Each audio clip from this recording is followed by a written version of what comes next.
black belts, a lot of black belts here in Montreal. Not too many, but like legitimate black belts, there's a few in Montreal. And but back then it was like, whoa, Angelo was just like the best when it comes to training, martial arts, preparation. He's a mentor of mine, and I'm very lucky, very grateful to have met him back in the day. Because if it wasn't for meeting Angelo and the guys at TriStar, I wouldn't have made it as a pro. The support system, the family, the way we were close back then, I'm very lucky.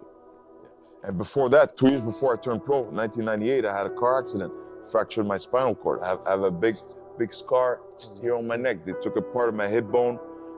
They fused it with the C5, C7, my disc.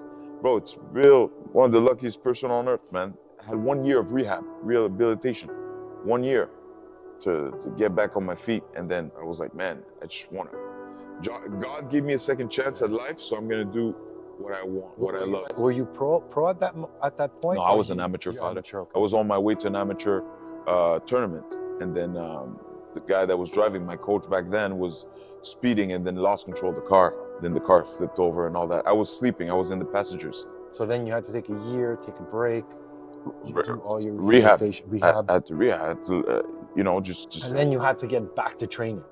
I was in the hospital room, and then I was hearing the doctor talk to the nurse, and blah blah blah. The nurses and the nurse was like, "Yeah, he's a fighter." And he's like, "Yeah, you'll be able to walk, but to fight, I'm not too sure." So then this is when I freaked out. I said, "Whoa!" I started praying. I started seeing myself. The power of visualization is so important. I saw myself fighting at the highest level.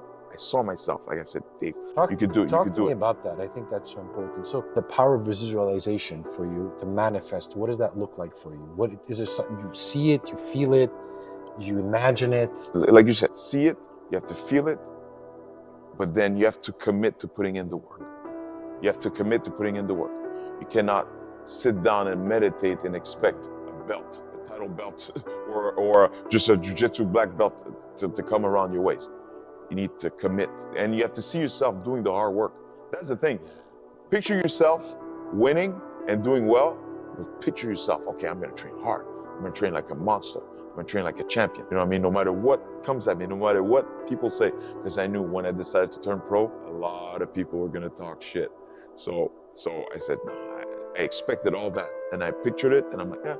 When people started talking smack to me, I was like, how was that? I was expecting it. Why were you expecting it? The best elbows in the game, right there, David Loazo.